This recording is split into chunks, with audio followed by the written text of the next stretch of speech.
What a glorious time to be a New Yorker. These past few weeks, there has been a powerful energy moving through our city, a generosity of spirit, a refusal to give up even against very long odds, and a feeling of joy out in the streets shared by every kind of New Yorker there is. Give it up for the New York Knicks, all right? And for the mayor who brought the first championship to New York City in 53 years. Our win tonight, it belongs to those streets as well, to the people who organize there, to the people who never give up on their neighbors. It was my name on the ballot today, but tonight's victory belongs to all of you. The people here, we've been organizing together for 30 years. We've stopped the evictions of seniors and families. We won the Prospect Park West bike lane. We brought participatory budgeting to New York City. We desegregated our middle schools. We rezoned Gowanus. We won justice for fast food workers and deliveristas and Uber drivers and freelancers. And we are standing up to ICE in our neighborhoods and in our immigration courts. I will be back at 26 Federal Plaza tomorrow morning. I wish I could thank every single one of you here by name. But I'm going to have to do a few stand-ins of gratitude. So thank you one more time to our mayor, Zoran Mamdani. I want to say thank you to our public advocate, Jumaane Williams. To Senators Elizabeth Warren and Bernie Sanders. And to a fantastic set of elected officials, including Assemblymember Bobby Carroll. A lot of others who are in the room who I am going to say thank you to a little later. I want to say thank you to the Working Families Party. That's been my political home for 25 years, and it will be in Congress. And this incredible network of organizations. I'm going to do it quickly, but Jews for Racial and Economic Justice, Indivisible, Brooklyn Resistors, Move On, Stonewall, Lambda, 504 Dems, unions including NYSNA, CWA, 32BJ, Workers United, Local 100, a campaign team for the ages led by Luke Hayes. Thank you, Emmett, Katie, Emily, Lauren, Harry, Luke, Connor, Neil, Emma, Dana, Rhea, Cal, Grace, Penelope, Allison, and to the great teams from Fight, Deliver, Global Strategies, Melted Solids, and everybody else who worked so friggin' hard on this race.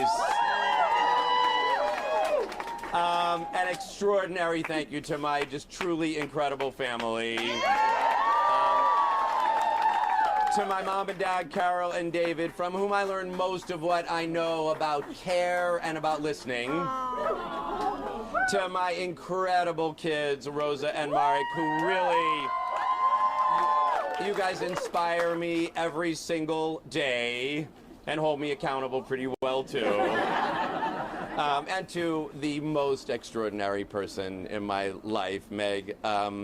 I am so lucky to be married to you. Yes, you are. I am so lucky to be married to you. You see how she holds me accountable right up here in public. You better believe it looks like that in our house as well.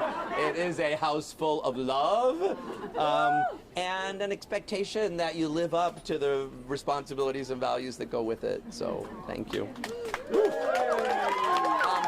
I also want to say thank you to Dan Goldman I want to say thank you to Dan Goldman for a hard-fought campaign and for his service to this community and to our country. I intend, as I committed during the campaign, to keep the triage center that he has set up in his office at 290 Broadway that has gotten over 40 detained immigrants released. And I will work to build on the fierce questions that he asks Kristi Noem and works hard to hold everyone accountable. I will build on that spirit. And I want to specifically praise him for how he responded to some of the toxic rhetoric that he and his staff faced over the past couple of days with grace and with gratitude. That is something we need more of in our politics. And I want to say to those who cast their votes for Dan, though we have some differences, I believe strongly that we actually have so much more in common. Yes. I know that you want to rescue our country back from Trumpism and renew our democracy. And I know you want to find a better, more humane path for us on the world stage. I will always endeavor to listen to you thoughtfully and to represent you and everyone else in this incredible district with great care. Hear, hear. I have a few things I want to say, you know, and I don't get a platform that often quite like this. So I am going to ask, in the spirit of solidarity, for you to indulge me a little bit. I know not everyone in the back can really hear. Maybe we'll give you a printed copy of the remarks a little later. But I'm going to ask. I got a few things I want to say tonight. So I'm going to ask for your solidarity to help me do it. Last Thursday, I gave a name to that spirit that has been moving in New York City. I said it was solidarity. I said it was the force we need to vanquish our biggest foes. And I don't mean Wemby and the Spurs. Solidarity is the force that we need to vanquish Trump's fascism, to abolish ICE, and to stand up to the billionaires who are rigging our economy against us. This campaign here was born out of solidarity. Now, solidarity is not the same as unity. Unity means we already agree. Solidarity means we do the work to build bridges even across significant differences. That's what we did last year when we joined together to defeat Andrew Cuomo and elect Zohran Mamdani as the mayor of New York City. All right, I'm going to also add one thank you that I thought I had in a great list of unions before, but we could not have won this race without the United Auto Workers region. Fighting union who shows an awful lot of solidarity and was there last year when we defeated Andrew Cuomo and elected Zohran Mamdani as mayor. We proved then politics doesn't have to be a cage match. Politics can be a team sport in pursuit of the values we share. We ran this campaign also like a team sport because you need a team when you're up against bullies and billionaires. And that's what I intend to do in Congress. Our team of progressive champions is growing tonight.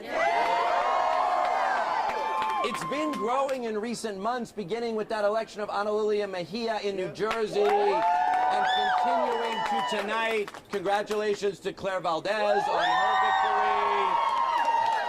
And I believe it will continue to grow in the months ahead. Now, when you're insurgents, you spend a lot of time criticizing. That's just the nature of a primary. But coming out of a primary, our job is to do two things. And they are slightly different from Meg's two things. Our job is to do two things. To take the lessons that the voters taught us, and also to build unity within the Democratic Party to win the majority back this fall.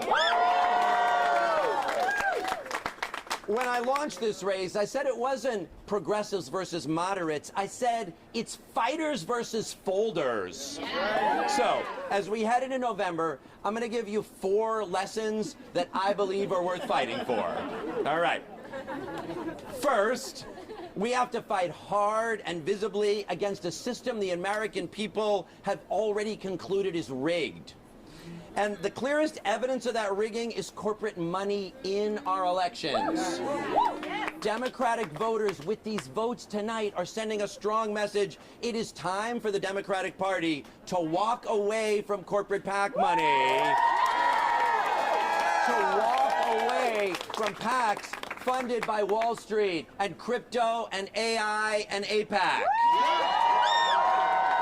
People can see through this. They've been seeing through it for a long time already. We can only stand up and fight the corruption of Trump and his cronies if we make the line just as sharp and clear as it actually is. Second, we have to focus relentlessly on delivering for working families, on the things that matter most in their lives, on housing and health care and child care and a job that pays enough to live a decent life in this expensive city. Heading into this fall, Democrats have to show people clearly what we're fighting for, not just what we're fighting against. That was such an important part of Zoran's campaign and has been an important part of his first 6 months in office. So here's a proposal for Democratic unity. One of the best things that Democrats did last year was to turn the government shutdown into a fight over healthcare subsidies.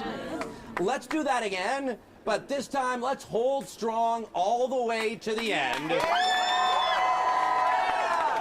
Let's be clear together that Democrats will only vote for a budget that restores healthcare subsidies on the exchanges and to Medicare and to Medicaid, and let people know this is the party that fights for the things that matter for you.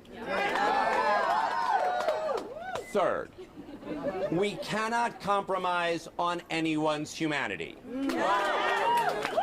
This one should be straightforward, but alas, it sure doesn't feel that way right now. Democrats are painfully divided by our differences over the U.S. relationship to Israel and Palestine, and we have to face up to it squarely. Our party needs to admit that Joe Biden's Hug Bibi strategy was a catastrophic failure. I believe it made us complicit in genocide. Bombs we paid for killed over 70,000 Palestinians, mostly women and children. Tanks we sent made over 1 million people homeless. Humanitarian aid is still not getting in. We cannot keep paying for Netanyahu's wars with our tax dollars.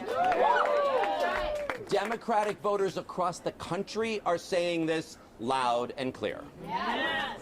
What we need instead is a politics of shared safety. Yes. One that sees Palestinian kids in Gaza and the West Bank as created B'Tselem Elohim in the image of God just as much as Rosa and Marek. Yeah. One that understands that Israelis will only be truly safe when Palestinians are free. Now, that politics of shared safety must, of course, include Jews in the United States and in Israel as well. American Jews have been on the front lines of civil rights struggles for generations as New Yorkers, as Americans, as Democrats, as progressives, as socialists. Let's keep it that way. Yeah! You can criticize Israel and not be anti-Semitic. You can be an anti-Zionist and not be anti-Semitic. Many Jews are, and many non-Jews also. Now, too often, though, people have started using Zionist as a slur for Jews.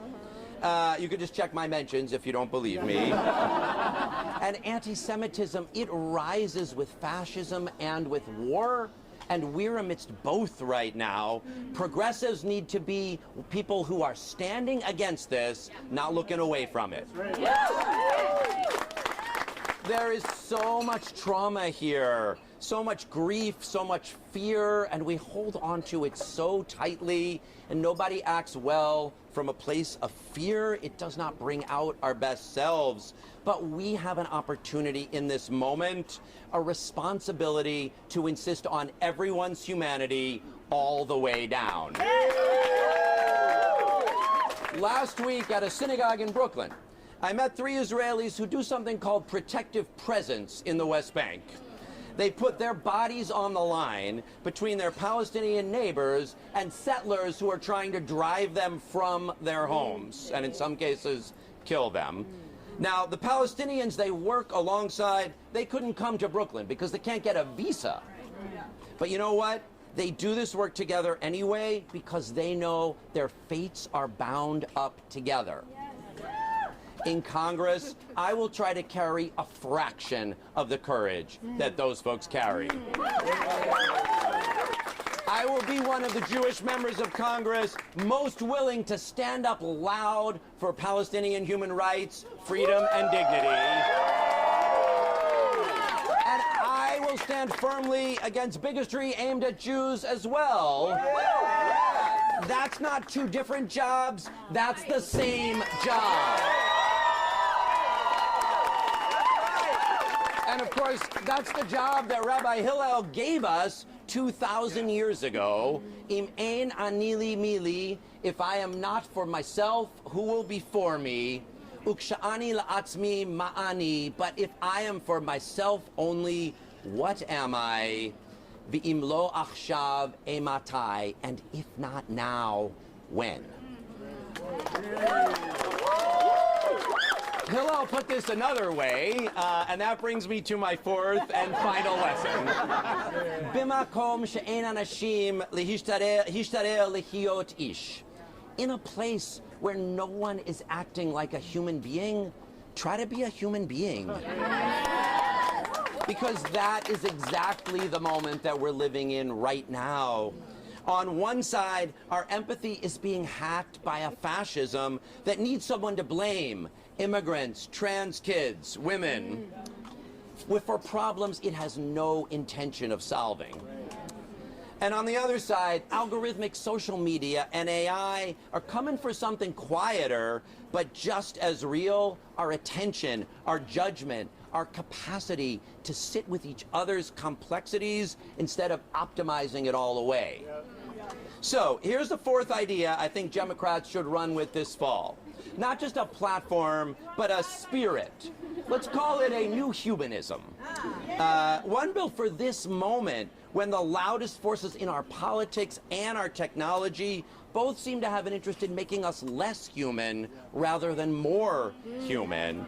A new humanism doesn't ask what's efficient, it asks what's worthy of us. A new humanism says dignity isn't a value you balance against other values, it's the floor everything else stands on. It says joy is not a luxury for having after the fight is won. Joy is part of how we win it. And boy, you saw and you felt and you lived that out on the streets of this city over the last couple weeks. And don't let anyone tell you it doesn't matter. It matters. And that new humanism says purpose comes not from being right by yourself. It comes from being bound up with other people, all other people, including ones that an algorithm or an administration tells you you can ignore. Pope Leo, in his recent encyclical on AI, made a version of this same case. And you don't have to share his faith to recognize the instinct that there is something in us. Call it soul, call it dignity, call it whatever you want, that neither a fascist nor an AI can take away from us. That is the spirit that has been moving through New York City over the past few weeks. That is the spirit we've been fighting together for the past 30 years. That's the spirit we built this campaign on, and that is the spirit that I will carry into the United States Congress.